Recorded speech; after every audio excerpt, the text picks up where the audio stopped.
नमस्कार दोस्तों, आज हमारी पेपर सोल्व की 5वीं क्लास है। तो आज हम 5वां पेपर सोल्व करेंगे। सबसे पहले देखो, एक क्वेश्चन आया था पेपर में। सबसे पहले हरियाणा पंजाब से कब अलग हुआ था? 1 नवंबर 1966 में। ठीक है, तो ये क्वेश्चन आया था जब 1 नवंबर 1966 को जब पंजाब से हरियाणा अलग हुआ, उस समय कितने जिले थे? तो देखो, उस समय जिले थे 7। कितने जिले थे? 7 जिले थे। कौन कौन से जिले थे? तो वो 7 जिले देखो कौन कौन से थे। एक तो था गुरुग्राम, एक था हिसार, रोहतक, जींद, करनाल, अंबाला और महेंद्रगढ़। ये 7 जिले थे। ठीक है, जब पंजाब से हरियाणा अलग हुआ उस समय 7 जिले थे। कौन कौन से थे? गुरुग्राम, हिसार, अंबाला, रोहतक, करनाल, जींद और महेंद्रगढ़। ठीक है, ये 7 जिले थे। उसके बाद देखो 22 दिसंबर 1972 को 2 जिले और बनते हैं। 2 जिले और बनते हैं 22 दिसंबर 1972 को। देखो कौन कौन से 2 जिले बनते हैं। एक तो बनता है भिवानी, ठीक है, और एक बनता है सोनीपत। एक तो बनता है भिवानी और एक बनता है सोनीपत। ठीक है, उसके बाद देखो कौन सा जिला बनता है 1973 में। देखो 23 जनवरी 1973 को कौन सा जिला बनता है? 23 जनवरी 1973 को बनता है कुरुक्षेत्र। ठीक है, 23 जनवरी 1973 को कौन सा जिला बनता है? कुरुक्षेत्र। उसके बाद देखो एक जिला बनता है 26 अगस्त 1975 सिरसा। ठीक है, कौन सा जिला बनता है? सिरसा। उसके बाद देखो 1975 के बाद में 15 अगस्त 1979 को जिला बनता है फरीदाबाद। ठीक है, 15 अगस्त 1979 को कौन सा जिला बनता है? फरीदाबाद बनता है। उसके बाद 10 साल बाद देखो 1 नवंबर 1989 को 4 जिले बनते हैं। 4 जिले बनते हैं 1 नवंबर 1989 को। कौन कौन से जिले बनते हैं? एक तो बनता है देखो कैथल, ठीक है, एक बनता है पानीपत, एक रेवाड़ी और एक यमुनानगर। एक लिख लियो यमुनानगर। ठीक है, ये 4 जिले बनते हैं 1 नवंबर 1989 को। पानीपत की बात करें, ये ऐसा जिला था जो 2 बार गठन हुआ था, जिसका 2 बार गठन हुआ था पानीपत का। देखो 1 नवंबर 1979 के बाद ये 1 जनवरी 1992 पानीपत है। 1 नवंबर 1992 को दोबारा इसका गठन हुआ था। ठीक है,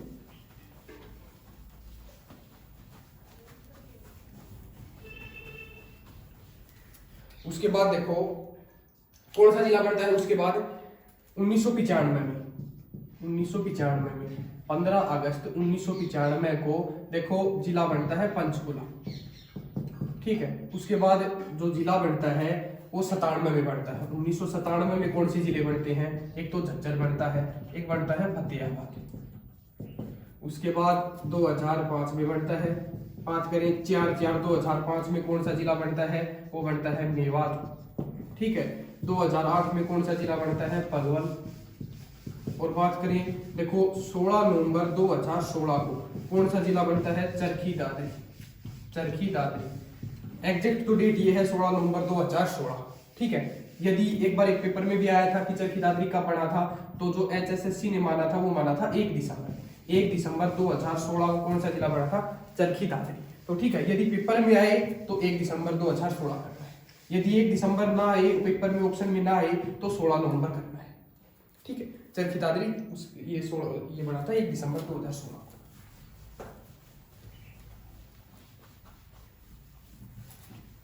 देखो उसके बाद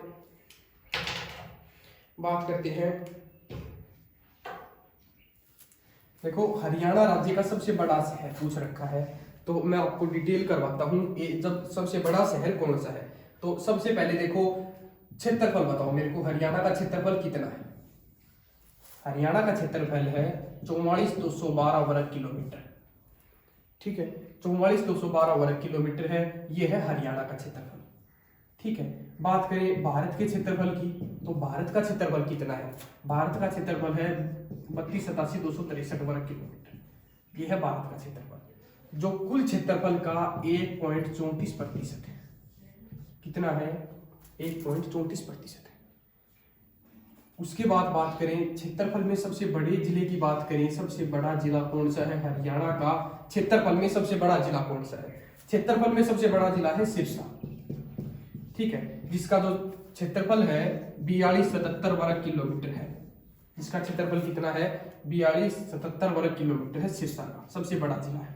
बात करें सबसे छोटा जिला की, तो सबसे छोटा जिला कौन सा है क्षेत्रफल में? देखो क्षेत्रफल की बात कर रहे हैं तो क्षेत्रफल में सबसे छोटा जिला कौन सा है? सबसे छोटा जिला है फरीदाबाद, ठीक है, जिसका क्षेत्रफल है 741 है, जिसका क्षेत्रफल वर्ग किलोमीटर है। ये क्षेत्रफल में सबसे छोटा है, ठीक है। यहीं पे बात करें यदि जनसंख्या में, देखो बात करें जनसंख्या की, जनसंख्या में सबसे बड़ा, देखो सबसे पहले तो ये पता होना चाहिए कि भारत की जनसंख्या कितनी है। भारत की 2011 की जनगणना के अनुसार 121 करोड़ है जनसंख्या, ठीक है।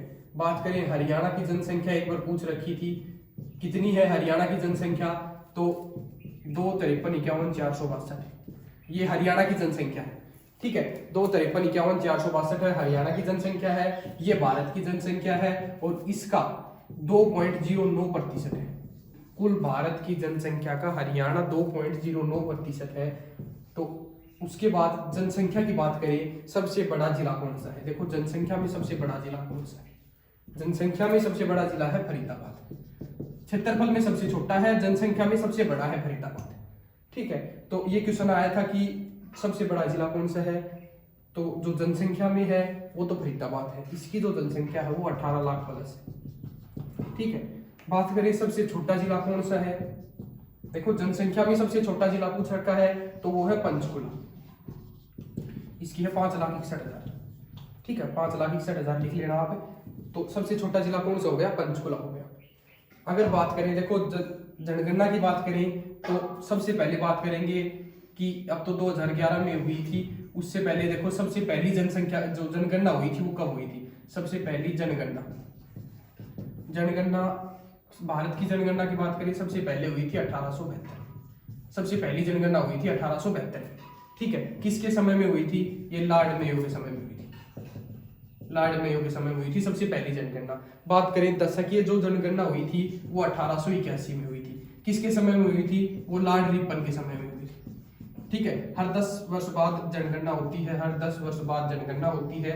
बात करें भारत में 15 बार जनगणना हो चुकी है, ठीक है। और यहीं पे बात करें हरियाणा की, तो हरियाणा की पहली जनगणना 1971 में हुई थी। किसके समय में हुई थी? बंसीलाल के समय में हुई थी। ये बात भी याद रखनी है, बंसीलाल के समय में हुई थी, ठीक है। और हरियाणा में कितनी बार जनगणना हो चुकी है? 5 बार जनगणना हो चुकी है। तो देखो 2011 में हुई थी, ठीक है। बात करें 2011 की जनगणना की, तो उस समय तो देखो सबसे छोटा पंचकुला था। और क्योंकि इसमें देखो जो मैंने अभी आपको बताया है चरखी दादरी जो जिला है, चरखी दादरी वो कब बना है? चरखी दादरी कब बना है? 16 नवंबर बताया है मैंने, 16 नवंबर 2016 को बताया है। वैसे 1 दिसंबर है, 1 दिसंबर 2016 ने पेपर में जो 1 दिसंबर 2016 ठीक माना है।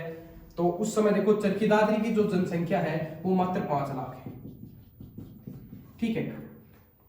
तो अभी पीछे भी एक क्वेश्चन पेपर में पूछा गया था कि हरियाणा में कितने जिले हैं, तो हरियाणा में देखो वैसे तो 22 जिले हैं, लेकिन क्वेश्चन में 21 ठीक मान रखा था। तो 21 ठीक इसलिए मान रखा था 2011 की जनगणना के अनुसार 2016 में चरखी दादरी बना था। चरखी दादरी कब बना था? 2016 में बना था, ठीक है। तो 2011 की जनगणना के अनुसार पूछे तो 21 जिले हैं, ठीक है, 21 जिले, ठीक है। उसके बाद देखो एक क्वेश्चन आया था,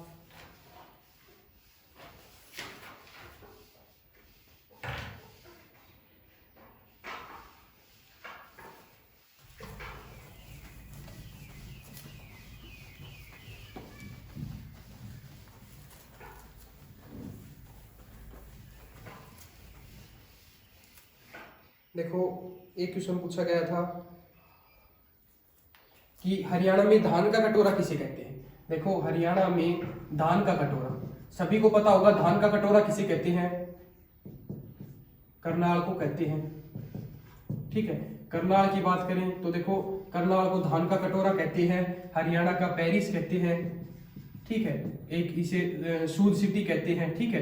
तो जो लिबर्टी शूज है वो लिबर्टी शूज कहाँ के प्रसिद्ध हैं? करनाल के हैं, तो इसे शूज सिटी भी कहते हैं, ठीक है। ये बात भी याद रख लेना, शूज सिटी भी कहते हैं। एक इसे नवीनतम पद्धति द्वारा बसाया गया शहर, ठीक है, बसाया गया शहर।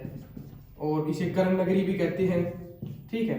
तो ये करनाल को कहते हैं, ठीक है। धान का कटोरा भी कहते हैं। बात करें धान की, तो देखो सबसे ज्यादा हरियाणा में धान कहाँ पर होता है? धान की बात करें हरियाणा में सबसे ज्यादा करनाल में होता है, ठीक है। करनाल के जो बासमती चावल है वो पूरे भारत में प्रसिद्ध है, हरियाणा में भी प्रसिद्ध है, पूरे भारत में प्रसिद्ध है बासमती चावल। उसके बाद देखो कैथल की बात करें तो चावल है ना, उनकी ज्यादातर किस्में कहाँ पर पाई जाती हैं? कैथल में पाई जाती हैं। फिर कुरुक्षेत्र है, ठीक है, और उसके बाद जींद में। तो ये धान है सबसे ज्यादा हरियाणा में, करनाल में, उसके बाद कैथल में और कुरुक्षेत्र में, जींद में, यहाँ पर सबसे ज्यादा धान पाई जाती है, ठीक है। बात करें कर्ण नगरी करनाल को कहते हैं, करनाल को। तो बात करें कर्ण झील कहाँ पर है? एक बार पेपर में आया था, कर्ण झील कहाँ पर है? बताओ कर्ण झील कहाँ पर है? कर्ण झील है करनाल, ठीक है। और बात करें कर्ण का टीला कहाँ पर है?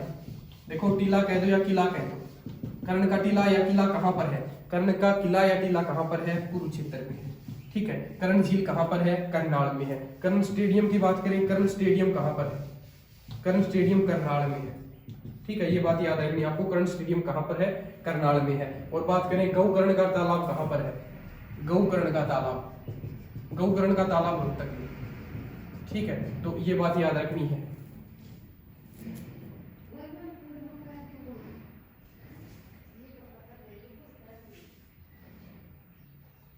उसके बाद देखो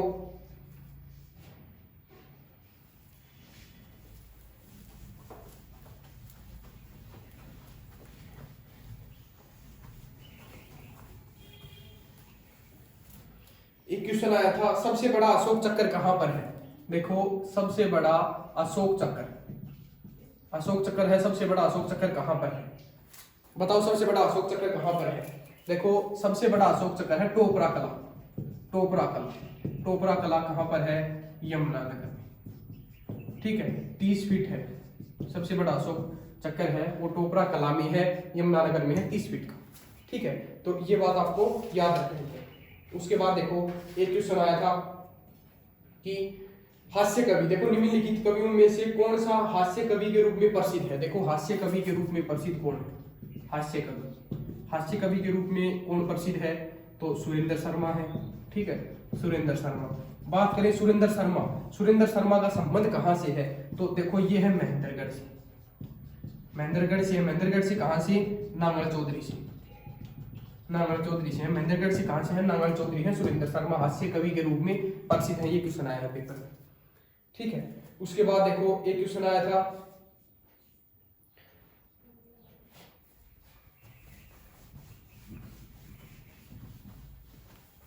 देखो एक क्वेश्चन आया है गुरुग्राम की झील कौन सी है? तो एक तो गुरुग्राम की झील दे देंगे आपको, और बाकी 3 और दूसरे जैसे जिले की झील दे देंगे। तो गुरुग्राम की झील पूछ रखा है, ठीक है, गुरुग्राम की झील पूछ रखा है। गुरुग्राम की झील कौन सी है? गुरुग्राम की झील देखो एक तो है दमदमा झील, ठीक है, सबसे बड़ी झील है ये। हरियाणा की सबसे बड़ी झील कौन सी है? दमदमा झील, ठीक है, जो 3000 एकड़ में फैली हुई है। 3000 एकड़ में फैली हुई है। 1947 में अंग्रेजों द्वारा बनाया गया था। इसका निर्माण किस द्वारा किया गया था? अंग्रेजों द्वारा इसका निर्माण किया गया था। जो दमदमा झील है हरियाणा की सबसे बड़ी झील है, ठीक है। सबसे बड़ी झील कौन सी है? दमदमा झील है, 3000 एकड़ में फैली हुई है। 1947 में अंग्रेजों द्वारा इसका निर्माण किया गया था, ठीक है। उसके बाद देखो एक है सुल्तानपुर झील। गुरुग्राम की झील की बात कर रहे हैं, वैसे तो मैंने झील का टॉपिक करवा रखा है, उसमें कंप्लीट झील करवा रखी है, कौन कौन सी झील है, कहाँ कहाँ पर है। तो सुल्तानपुर झील है वो कहाँ पर है? गुरुग्राम में है। एक है खलीलपुर झील है, ये भी गुरुग्राम में है। एक है सोहना, गर्म पानी का जिसे चश्मा कहा जाता है, मैंने पेपर में भी करवा रखा है, पेपर 16 की क्लास में भी करवा रखा है, गुरुग्राम जिले में भी करवा रखा है, वैसे भी करवा रखा है। तो सोहना है वो बात करें गुरुग्राम में है, ठीक है। गर्म पानी के चश्मे के लिए ये प्रसिद्ध है और इसमें गर्म पानी रहता है। गर्म पानी रहता है और इसमें स्नान करने से चर्म के रोग हैं वो दूर होते हैं। ठीक है, सोना का बात करें, गर्म पानी किसके कारण रहता है तो गंधक के कारण रहता है। ठीक है, गंधक या सल्फर के कारण सोना का जो गर्म पानी है, गर्म पानी रहता है सोना का। ठीक है, उसके बाद देखो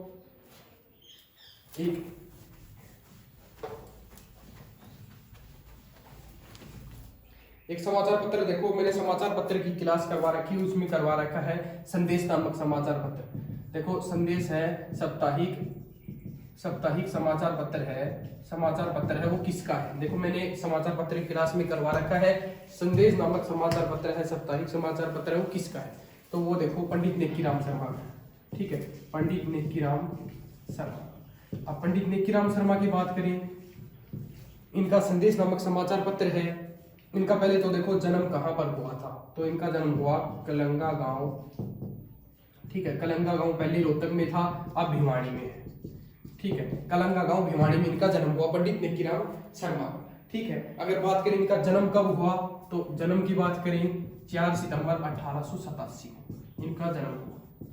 इनका जो जन्म हुआ 4 सितंबर 1887 को इनका जन्म हुआ। अगर इनकी मृत्यु की बात करें, देखो इनकी मृत्यु कब हुई, पंडित नेकीराम शर्मा की मृत्यु की बात करें तो 1956 में इनकी मृत्यु होती है। ठीक है, और ये कलंगा गांव भिवानी के रहेंगे, पहले कलंगा गांव रोहतक में था, वर्तमान में भिवानी में है। और संदेश नामक जो साप्ताहिक समाचार पत्र है वो पंडित नेकीराम शर्मा का है। और इन्होंने बात करें कब निकाला था संदेश नामक समाचार पत्र, 1930 में निकाला था। कौन सी भाषा में था ये, उर्दू भाषा में था ये। ठीक है, उर्दू भाषा में था ये, 1930 में इन्होंने प्रकाशित किया था, पंडित नेकीराम शर्मा ने किया था संदेश साप्ताहिक समाचार पत्र। ठीक है, मैंने समाचार पत्र वाली क्लास में करवा रखा है, जो समाचार पत्र है कंप्लीट करवा रखे, सभी करवा रखे, सभी के सभी डिटेल से। ठीक है, तो वो आप क्लास देख लेना, उसमें आपको पता चल जाएगा कौन कौन सा समाचार पत्र है, वो कहाँ पर है, कौन सा कहाँ से प्रकाशित हुआ था, किसने किया था। ठीक है, उसके बाद देखो एक क्वेश्चन है, हरियाणा में देखो सभी को पता होगा कि जो सबसे गर्म महीना है वो कौन सा है, सबसे गर्म महीना सभी को पता होगा, मई का सबसे गर्म महीना है। ठीक है, उसके बाद देखो एक है, कौन सा स्वतंत्र सेनानी बाद में हरियाणा के सीएम बने। देखो कौन सा स्वतंत्र सेनानी है जो बाद में हरियाणा के सीएम बने, तो स्वतंत्र सेनानी कौन से हैं, वो देवीलाल है, देवीलाल है। ठीक है, देवीलाल है, स्वतंत्र सेनानी थे, बाद में हरियाणा के सीएम बने थे। ये कहाँ से है देवीलाल, तो देखो ये है चौटाला गांव से, चौटाला गांव से है। ठीक है, चौटाला गांव सिरसा से। ठीक है, ये हरियाणा के 2 बार सीएम बने थे, 2 बार सीएम बने थे चौधरी देवीलाल।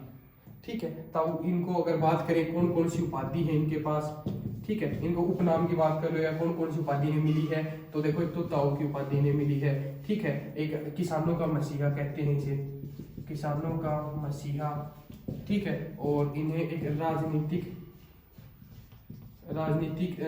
विषम पितामह, राजनीतिक का विषम पितामह भी कहते हैं। ठीक है, राजनीतिक का विषम पितामह भी कहते हैं। ठीक है, तो ये इनको जो उपाधि मिली थी तो वो है। ठीक है, इनके उपनाम भी है, किसानों का मसीहा, राजनीति जो विषम पितामह है, ताऊ है, एक जननायक है। ठीक है, एक जननायक, जननायक। ठीक है, ये भी इन्हें उपनाम है इनका। ठीक है, और एक है किंग मेकर, एक इन्हें कहते हैं किंग मेकर, किंग मेकर। ये कहते हैं शेर ए हरियाणा, शेर ए हरियाणा। ठीक है, ये इनके उपनाम हैं। ठीक है, और बात करें देवीलाल की, तो ताऊ देवीलाल है, वो देवीलाल जो स्टेडियम है वो कहाँ पर है, देखो ताऊ देवीलाल जो स्टेडियम है वो कहाँ पर है, ताऊ देवीलाल स्टेडियम पंचकुला में और गुरुग्राम में। ठीक है, अगर पेपर में आए तो पंचकुला पे आपको निशान लगाना है, यदि पंचकुला ऑप्शन में ना आए तो गुरुग्राम पे निशान लगाना है, दोनों ऑप्शन में आए तो पंचकुला पर निशान लगाना है आपको। जो ताऊ देवीलाल स्टेडियम है वो कहाँ पर है, पंचकुला में। ठीक है, बात करें ताऊ देवीलाल की, देवीलाल विश्वविद्यालय, तो ताऊ देवीलाल विश्वविद्यालय है वो कहाँ पर है, वो सिरसा में है। ठीक है, इसकी स्थापना कब हुई थी ताऊ देवीलाल विश्वविद्यालय की, 5/5/2003 को ये विश्वविद्यालय की स्थापना हुई थी। बात करें ताऊ देवीलाल की, तो जो बुढ़ापा पेंशन है, बुढ़ापा पेंशन वो शुरुआत की थी, वो किसने की थी, ताऊ देवीलाल ने की थी। ठीक है, बुढ़ापा पेंशन की शुरुआत किसने की थी, देवीलाल ने की थी। ताऊ देवीलाल स्टेडियम कहाँ पर है? पंचकुला और गुरुग्राम में है। ठीक है, देवीलाल विश्वविद्यालय है वो कहाँ पर है? सिरसा में 5/5/2003 में इनकी स्थापना हुई थी देवीलाल विश्वविद्यालय की। बात करें एक कृषि के क्षेत्र में, देखो एक नोट रखना, कृषि के क्षेत्र में जो सबसे बड़ा पुरस्कार दिया जाता है, कृषि के क्षेत्र में सबसे बड़ा पुरस्कार दिया जाता है वो ताऊ देवीलाल या चौधरी देवीलाल है उनके नाम पर दिया जाता है।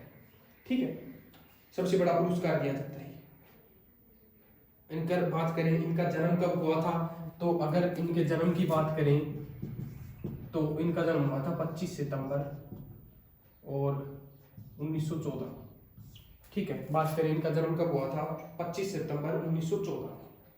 ठीक है, अगर बात करें इनकी मृत्यु कब हुई थी, तो इनकी मृत्यु देखो याद रखना 6 अप्रैल, मृत्यु है 6 अप्रैल 2001, 6 अप्रैल 2001 में इनकी मृत्यु होती है। ठीक है, तो ताऊ देवीलाल की भी बात हमारी कंप्लीट हो गई। उसके बाद देखो क्वेश्चन, अगला क्वेश्चन करते हैं।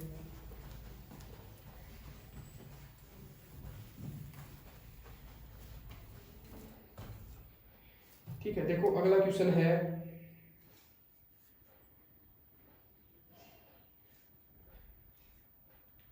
एक है पंच नव घोषित RAF, एक है पंच नव घोषित RAF, पंच नव घोषित RAF है रैपिड एक्शन फोर्सेज, वो है रैपिड एक्शन फोर्सेज।